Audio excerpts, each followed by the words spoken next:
But படமா என்ன entertain பண்ணிச்சான்னு கேட்டிங்கன்னா இல்லை தான். இந்த படத்தில் நிறைய கற்றுக்கிட்டு போகலாம், அந்த அளவுக்கு நிறைய விஷயங்கள் சொல்லியிருக்கிறாங்க.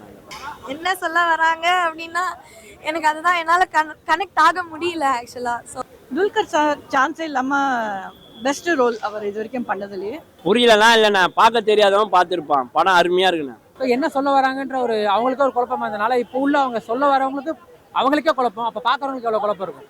அடிக்கவே இல்லை. அந்த இன்டர்வல்ல ஒரு செம்ம ட்விஸ்ட் கொடுக்குறாங்க.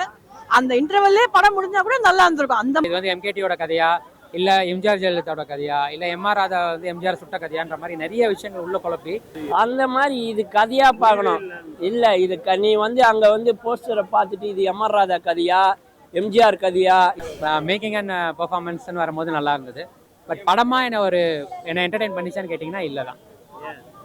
கதையை இவங்க என்ன சொல்ல வராங்கன்றது அவங்களுக்கு ஒரு குழப்பம் இருந்திருக்கு. இது எம்கேடியோட கதையா இல்லை எம்ஜிஆர் ஜெயலலிதாவோட கதையா இல்லை எம்ஆர் ராதா எம்ஜிஆர் சுட்ட கதையான்ற மாதிரி நிறைய விஷயங்கள் உள்ள குழப்பி எதை ப்ரெசென்ட் பண்ணுன்றதுல ஒரு தயக்கம் ஏற்பட்டு நடுவில் நிறைய குழம்பிட்டாங்களோன்னு தோணுது.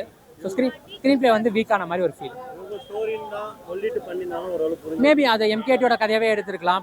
ப்ராப்பராக ரைட்ஸ் வாங்கி ஹரிதாஸ் படம் அப்போ என்ன நடந்ததுன்றதை எடுத்துருக்கலாம். அவரோட லைஃப் ஸ்டைல் எடுத்து மேபி மக்களுக்கு தெரிஞ்சிருக்கும். நிறைய பேருக்கு இன்றைக்கி எம்கேடியை தெரியவே தெரியாது. இப்போ உள்ள ஜென்ரேஷனுக்குலாம் அவரோட கதையை ப்ராப்பராக ப்ரெசென்ட் பண்ணியிருக்கலாம். இப்போ இதில் என்ன சொல்லுவோம், ஏன்னா இது கிட்டத்தட்ட அவரோட பேரை தான் யூஸ் பண்ணியிருக்காங்க, கொஞ்சம் மாற்றி சேஞ்ச் பண்ணியிருக்காங்க.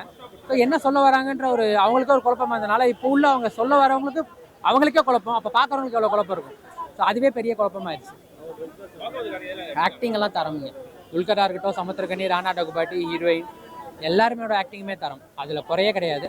இந்த சினிபிலிஸாக இருக்கிறவங்க இந்த மாதிரி படம் பார்க்கணும்னு ஆசைப்படுறவங்களுக்கு இந்த படம் பயங்கரமாக கனெக்ட் ஆகும். அதை தாண்டி காமன் ஆடியன்ஸ்க்கு கனெக்ட் ஆகாது. பேக்ரவுண்ட் ஸ்கோர்லாம் நல்லா இருந்தது. பாட்டு பெருசாக எனக்கு பிடிக்கல, பேக்ரவுண்ட் ஸ்கோர் நல்லா இருந்தது. அதெல்லாம் கஷ்டங்க, ஃபேமிலியோட பார்க்குற அளவுக்கு பெருசாக இல்லை. என்டர்டெய்னிங் ஃபேக்டர்லாம் ஒன்றும் பெருசாக இல்லை. ஓகே தான். ஃபர்ஸ்ட் ஹாஃப் தான் ஓகே, செகண்ட் ஹாஃப் ரொம்ப லாக்.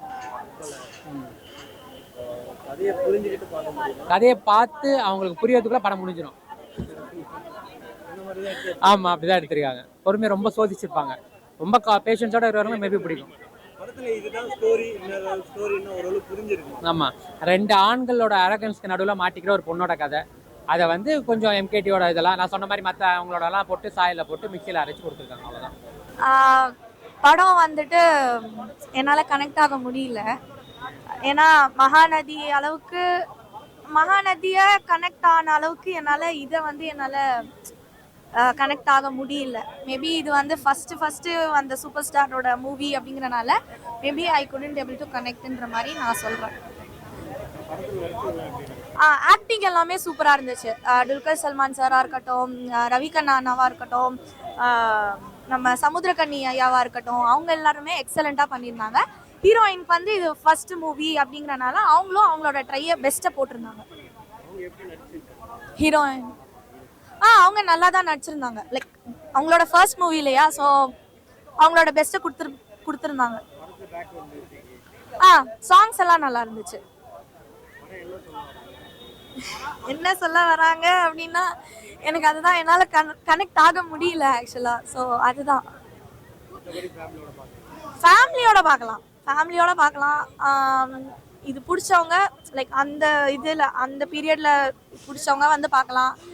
எனக்கு மூவிஸ் பிடிக்கும், டைரக்ஷன்ஸ் பிடிக்கும்னா அவங்க பார்க்கலாம். நல்லா இருந்தது, பார்க்கலாம். சூப்பராக நல்லா நடிச்சிருக்காங்க. அவர், சமுத்திரகனி, ராணா எல்லாருமே நல்லா நடிச்சிருக்கிறாங்க. படம் ரொம்ப பிடிச்சிருக்கு. சினிமாவுக்கு ஏற்ற ஒரு படம். இன்றைய காலகட்டத்தில் டேரக்டருங்க அது மட்டும் இல்லாமல் இவங்கெல்லாம் இருக்கிறாங்கல்ல, ப்ரொடியூசருங்க, நடிகருங்கெல்லாம், அவங்களுக்கெல்லாம் இந்த படம் ரொம்ப அருமையான படமாக இருக்கும்ண்ணா. அது மட்டும் இல்லாமல் இது சினிமாக்காரங்களுக்கான படம்ன்றதுனால இந்த டெக்னீஷியன்ஸ் எல்லாருமே இந்த படத்தை முன் பார்க்கணுன்னு ஆசைப்பட்றாங்க. இந்த படத்தில் நிறைய கற்றுக்கிட்டு போகலாம், அந்த அளவுக்கு நிறைய விஷயங்கள் சொல்லியிருக்கிறாங்க இந்த படத்தில். இதில் நான் கேட்ட வரலையும் பார்த்தீங்கன்னா கதை என்னென்ன புரியல. ஜெயலலிதா கதையா இல்லை வேற எதுனா ரஜினி கமல் கதையா அந்த மாதிரி இது கதையாக பார்க்கணும். இல்லை இது நீ அங்கே போஸ்டரை பார்த்துட்டு இது எம்ஆர் ராதா கதையா எம்ஜிஆர் கதையா என்டிஆர் கதையாலாம் யோசிக்கணும். அப்படி கண்ணா இது கதையே கிடையாது, இது ஒரு சதியாக தான் இருக்கும். இது ஒரு கதை, ஆனால் அழகாக எடுத்துருக்குறாங்க. சினிமாவுக்கு தேவையான கதை. புரியலனா இல்லைண்ணா, பார்க்க தெரியாதவன் பார்த்துருப்பான். படம் அருமையாக இருக்குண்ணா, சூப்பர் படம்ண்ணா. ரெஸ்பெக்ட் பண்ணுறேன். துல்கர் சல்மானுக்கு நேஷனல் அவார்டு கிடைக்கும் இந்த படத்தில். நல்லா அழகாக இருந்ததுண்ணா. நல்லாவே பண்ணியிருக்கிறாங்க. ஹீரோயினிக்கு தான் முதல் படம் எப்படி நடிச்சிருக்காங்க? அவங்க முதல் படம் மாதிரி தெரியலனா நல்ல படமாகவே பண்ணியிருக்கிறாங்க. இனிமேல் தமிழ் படத்தில் நிறைய பண்ணணும்னு ஆசைப்பட்றாங்க. பேக்ரவுண்ட் மியூசிக்ல அப்படிதான் ரொம்ப அருமையாக பண்ணியிருக்கிறாங்கன்னா யார் மியூசிக் டைரக்டர் தெரியல, சூப்பராக பண்ணியிருக்காரு. பிளாக் அண்ட் ஒயிட் வரப்பையும் நல்லா பண்ணியிருக்காரு. இப்போ லேட்டஸ்ட்டாக வர பாடல்களும் நல்லா பண்ணியிருக்காரு. சமுத்திரகனி கேரக்டர் சமுத்திரகனி தான் படத்தை தூக்கி நிறுத்துறாரு. ரொம்ப அருமையாக பண்ணியிருக்கிறாரு. சமுத்திரகனி இல்லைன்னா படமே இல்லைண்ணா. ஃபர்ஸ்ட் ஹாஃப் பெட்டரா இருக்குதா செகண்ட் ஹாஃப்? செகண்ட் ஹாஃப் ரொம்ப பெட்டராகுதுண்ணா. கேட்ட வரையும் ஃபர்ஸ்ட் ஹாஃப் நல்லா இருக்கு, செகண்ட் ஹாஃப் அவங்க அப்படி சொல்லியிருப்பாங்கன்னா நான் இப்படி சொல்கிறேண்ணா. உங்களுக்கு வந்து செகண்ட் ஹாஃப் எனக்கு செகண்ட் ஹாஃப் தானே பிடிச்சி நல்லா இருக்குண்ணா. நீங்களும் குடும்பத்தோட பாருங்கண்ணா. நன்றிண்ணா. காந்தா மூவி ரொம்ப சிறந்த மூவி, ஃபண்டாஸ்டிக், ஆசமாக இருக்குது. Samuthirakani sir, Dulquer Salman and Bhagyashree ma'am, அவங்க 3 பேருமே சான்ஸே இல்லாமல் போட்டி போட்டு நடிச்சிருக்காங்க. ஃபர்ஸ்ட் ஹாஃப் வந்து அவங்க படத்தில் ஒரு படம் எடுக்கிற மாதிரி, second half totally different. Second half பற்றி இப்போ நான் சொல்லலை. பிஜிஎம், கேமரா ஒர்க்காக இருக்கட்டும், அந்த விண்டேஜ் ஆர்ட் லுக்கெல்லாம் இருக்கட்டும், அந்த சப்போர்ட்டிங் அவங்கெல்லாம் கூட அந்த அவங்களோட காஸ்டியூம்ஸாக இருக்கட்டும், ஸ்டைலிங்காக இருக்கட்டும், ரொம்ப ரொம்ப ரொம்ப அப்படியே நம்மளை அந்த 50s 60s எடுத்துன்னு போகிறாங்க. கதையில் வந்து ஒரு கிளைமேக்ஸ் வரைக்கும் இவங்க 3 பேர் நடிகர். இந்த 3 பேரில் ஆக்சுவலாக யார் நடிக்கிறாங்க அப்படின்னு கேட்குற மாதிரி தான் ஒரு கேள்வி. அது கடைசி சீன் வரைக்கும் நம்ம யோசிக்கிற மாதிரி தான் இருக்கும். அதை தவிர ஒரு நல்ல மெசேஜும், மூவினா அதில் ஒரு மெசேஜ் இருக்கணும்னு அவர் எவ்வளோ அழகாக சொன்னாருங்கிறது சமுத்திரகனி வழியாக அவர் சொல்கிறார். நிறைய இதில் நேஷ்னல் அவார்ட்ஸ் வர மாதிரி ஒரு படம். ஃபேமிலியாக வந்து மோர் தென் ஒன்ஸ் பார்க்கலாம். துல்கர் சார் சான்ஸே இல்லாமல் பெஸ்ட் ரோல் அவர் இது வரைக்கும் பண்ணதுலேயே. ஒரு சீன் இருக்கும், மிரர் சீன், அப்படியே ஆடியன்ஸ் இங்கே இரப்ட் ஆகிட்டாங்க. 4 ஸ்டெப் எடுக்கணும். அந்த ஸ்டெப் எடுத்து ஒரு ஸ்டெப்புக்கும் அவர் ஒரு சமுத்திரகனி சார் ஒரு எமோஷன் சொல்லுவாங்க. அவர் அதை பண்ணுவாரா இல்லை பின்னாடியிலேருந்து இவங்க பண்ணாருன்னு சொல்லி இவங்க காமிச்சிடுவாங்களான்னு நம்ம நினைப்போம். அவர் பண்ணுவார், நம்மளே ஆட்டோமேட்டிக்காக கை தட்டுவோம். அவ்வளோ நல்லா பண்ணியிருப்பார். அதை திருப்பி கடைசியில் அதை கனெக்டும் பண்ணுவாங்க. ரொம்ப நல்லா துல்கர் சல்மான் பண்ணியிருக்காரு. அதுக்கு அவங்க சுற்றி இருக்கிற எல்லாருமே நல்லா அவருக்கு ஒத்துழைச்சிருக்காங்க. ஸ்டோரி வைஸ் கேட்டபோது 2-3 பேர் என்ன சொன்னாங்கன்னா, ஸ்டோரி எம்ஜிஆர் ரஜினி கதையா இல்லை ஜெயலலிதா? அந்த மாதிரிலாம் ஒன்றுமே கிடையாது. இது டோட்டலாக கற்பனை கதை. அதை ஃபுல்லாக படம் பார்த்தாங்கன்னா அவங்க சொல்லிடுவாங்க இது அந்த மாதிரி. இது ஒரு அழகான கற்பனை, அவ்வளோதான். இதுக்கு மேலே நம்ம இவங்க அந்த சீனில் இவங்க மாதிரி, இந்த சீனில் இவங்க நம்ம வந்து எல்லாமே எடுத்து சொல்லலாம். பட் டோட்டலாக பார்க்குற போது இது ஒரு கற்பனை கதை. எந்த பர்சனுக்கும் சம்பந்தம் இருக்கிற மாதிரி தெரியல. இதை பார்த்து அந்த டைரக்டர் இதை பார்த்துட்டு ஓகே இந்த மாதிரி கொஞ்சம் வைக்கலாமேன்னு இருக்கலாம். ஆனால் டோட்டல் பார்த்தானா இது ஒரு தனி கதையாக தான் நிற்கிறது.